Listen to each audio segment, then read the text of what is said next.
दोस्तों आज की वीडियो है बीटीएस के जूम इंटरव्यू की, जहां मोस्ट प्रीटियस लेडी साक्षमा श्रीवास्तव ने हमारे बीटीएस मेंबर्स की इंटरव्यू ली थी। और ये इंटरव्यू बीटीएस के one of the most interesting interviews में से एक थी।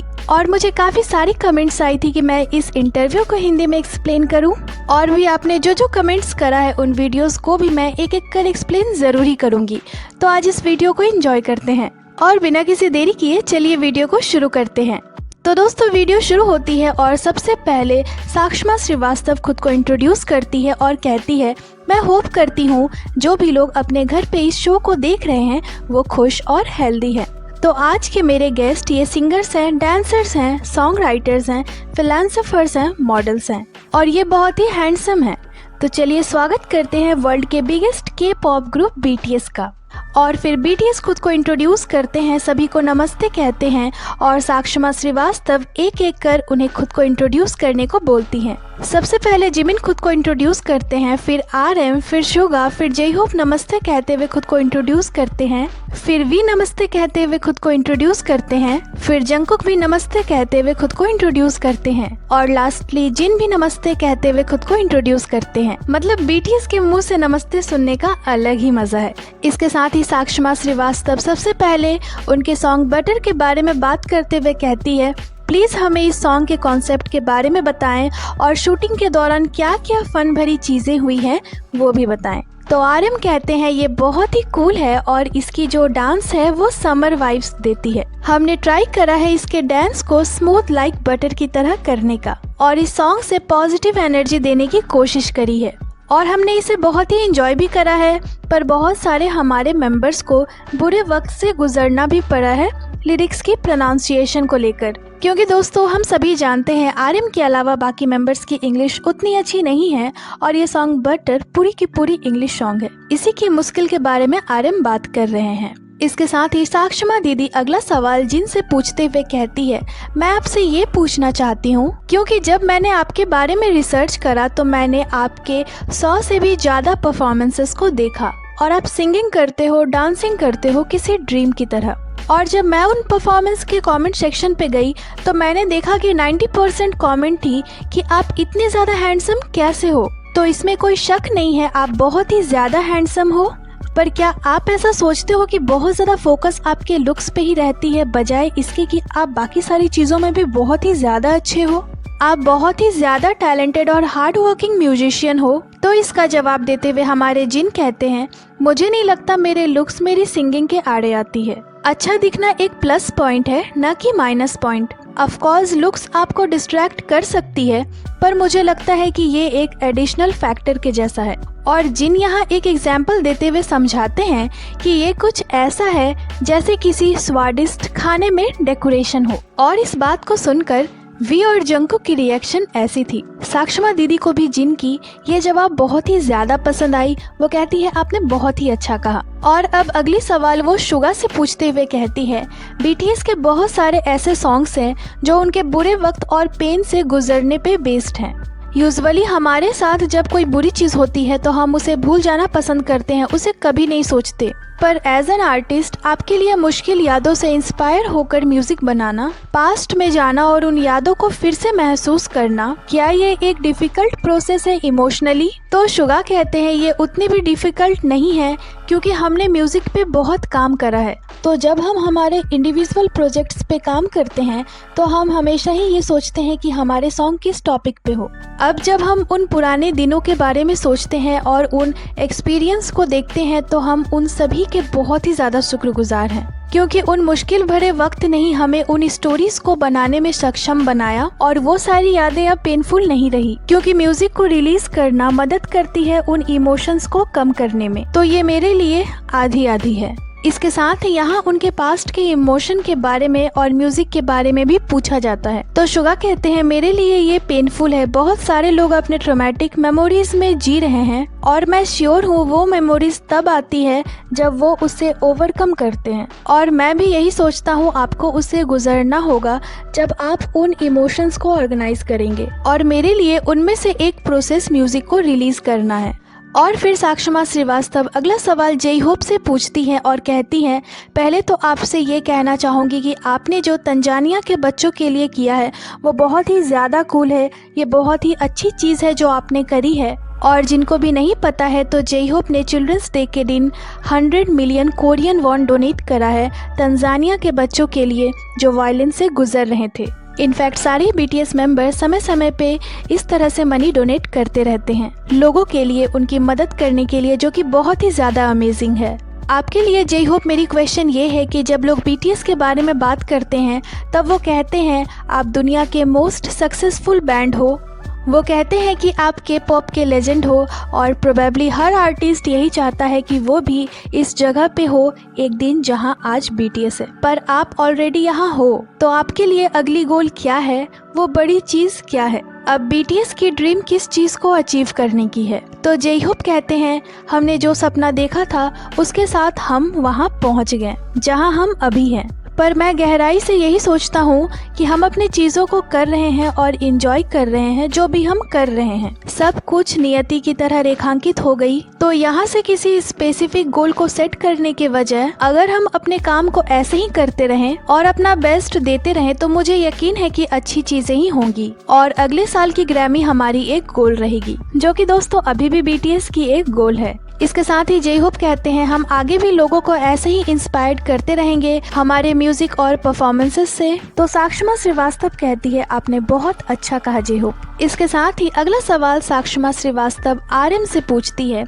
और कहती है RM मेरी क्वेश्चन आपसे ये है कि इस बिजनेस में आपको 8 साल हो चुके हैं और मुझे लगता है कि BTS ने बहुत सारी कॉन्सेप्ट्स ट्राई करी और लोगों को बहुत सारी अलग अलग ढंग की म्यूजिक दी और फैंस बहुत ही ज्यादा हंग्री होते जाते हैं आपके हर एक सिंगल कमबैक के साथ। तो मैं आपसे ये पूछना चाहती हूँ जब आपने इतनी सारी चीजें ट्राई करी हैं तो क्या अब ये आपके लिए और भी ज्यादा मुश्किल हो गया है नई चीजों को लाने का, खुद को फिर से रीइन्वेंट करना हर एक बार, क्या ये मुश्किल है? तो RM कहते हैं बेसिकली ये कभी भी आसान नहीं था।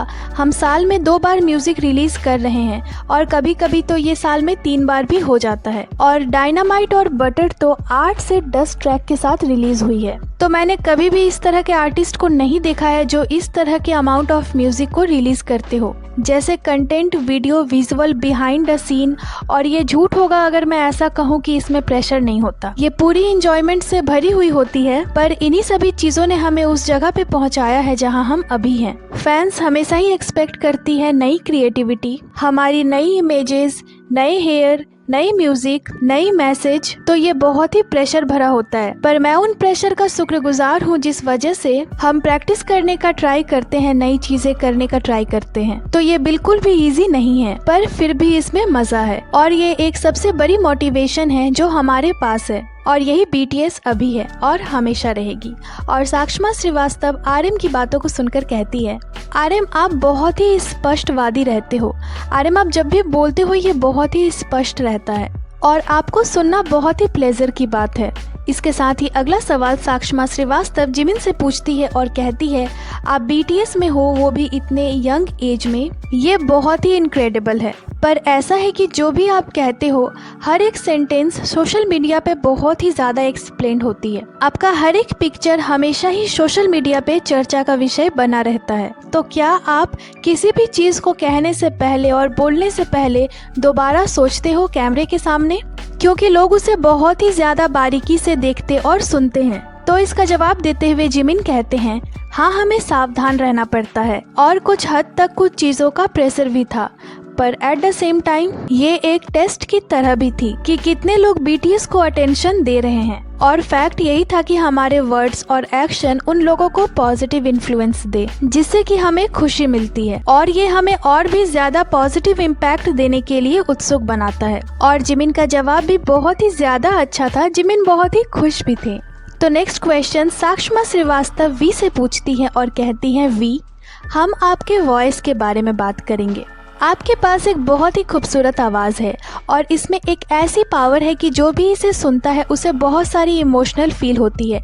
ये बहुत ही ज़्यादा सेक्सी है, अमेजिंग है और समय के साथ ये और भी ज़्यादा अच्छी होती जा रही है। तो मैं आपसे ये पूछना चाहती हूँ कि क्या कोई ऐसी चीज है जिस पर आपने काम करा है और इसे बहुत सारी वोकल एक्सरसाइज के साथ पॉलिश्ड करा है और प्रैक्टिस करा है, और या फिर ये कुछ ऐसा है कि आप बस इसी के साथ ही पैदा हुए हो, फिर चाहे आप जितनी भी प्रैक्टिस क्यों न करो आपके पास ये पहले से ही मौजूद है। तो वी कहते हैं मेरे वोकल टीचर मेरे गाने के तरीके के कारण मुझे डांटा करते थे, पर मैंने खुद को इम्प्रूव करने में बहुत हार्ड वर्क करा और इसे अपने एक एडवांटेज में बदल दिया। और वी के जवाब को सुनकर सारे बीटीएस मेंबर्स हंसने लगते हैं, क्योंकि वी ने बहुत ही ज्यादा इनोसेंट सा जवाब दिया था, पर ये बहुत ही ज्यादा इम्प्रेसिव भी था।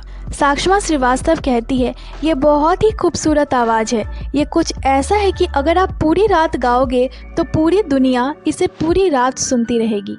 और इसके बाद साक्षमा श्रीवास्तव अगला सवाल जंगकुक से पूछती है और कहती है, सबसे पहले आई लव योर हेयर, ये बहुत ही ज्यादा स्टनिंग है, आपने कलर अच्छा चुना है। तो जंगकुक, मैं आपसे ये पूछना चाहती हूँ कि बीटीएस की एक स्लो जर्नी रही है इस टॉप तक पहुंचने की। शुरुआत में आप सभी ने बहुत ही ज्यादा स्ट्रगल फेस करा था अपने करियर में। मैं आपसे ये पूछना चाहती हूँ कि वो सबसे ज्यादा इम्पोर्टेंट चीज क्या थी, जैसे कि कोई लेसन जो आपने उस दौरान सीखा है, जो आपके लिए बहुत ही ज्यादा वैल्यूएबल है, जो आप आज भी अपने साथ लेकर चलते हो और हमेशा ही उस चीज को अपने साथ लेकर चलोगे। तो इसका जवाब देते हुए जंगकुक कहते हैं, मैंने क्या सीखा है अपने डेब्यू के पहले से लेकर अभी तक, मैंने बहुत ज्यादा सीखा है अपने मेंबर्स से। तो किसी एक चीज को चुनना काफी मुश्किल है, और ये कुछ ऐसा नहीं है कि मैंने कोई लेसन सीखा है, बल्कि ये कुछ ऐसा है कि मेरे आसपास बहुत सारे अच्छे लोग थे जिन्होंने मुझे इन्फ्लुएंस करा है। तो मैं उनका बहुत ही ज्यादा शुक्रगुजार हूँ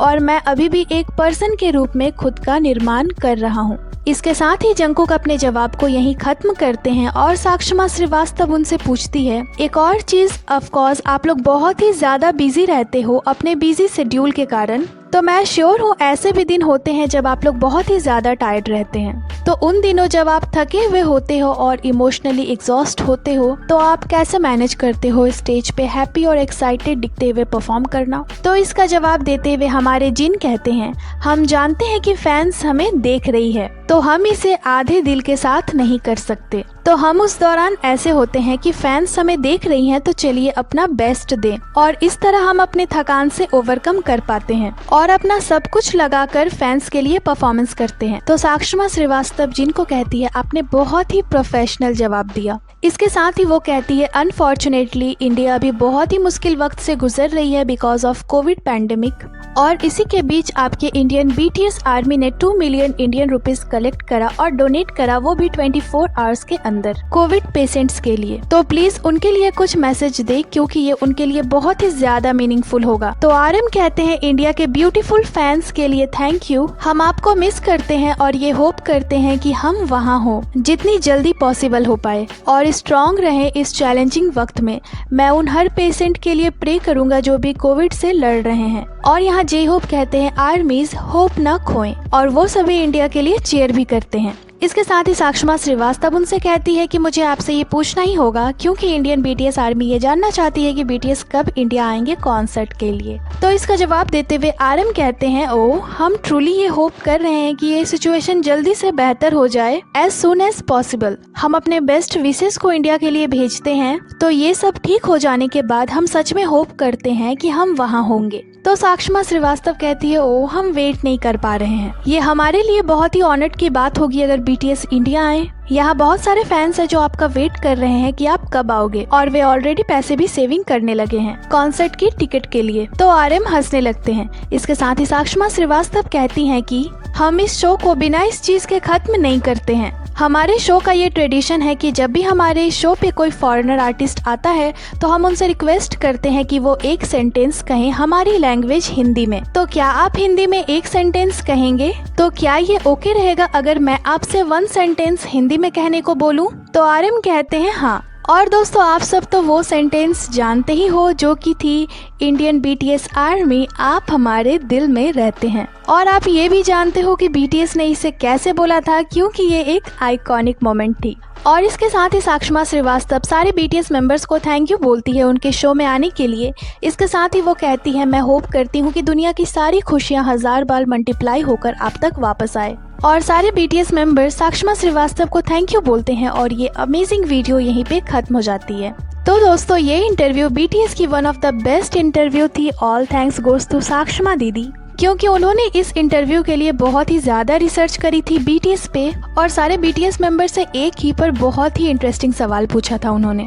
और ये इंटरव्यू 2 साल पहले आई थी, पर सभी के लिए ये एक आइकॉनिक इंटरव्यू बन गई है। तो दोस्तों वीडियो आपको कैसी लगी हमें कमेंट कर ज़रूर ही बताइएगा। बाकी ये थी आज की वीडियो को लाइक करें, चैनल को सब्सक्राइब करें। इसके साथ ही आप हमें इंस्टाग्राम पे ही फॉलो कर लें, जिसकी लिंक चैनल पे दी हुई है। अपना बहुत सारा ख्याल रखें, मिलती हूँ आपसे अगले वीडियो पे।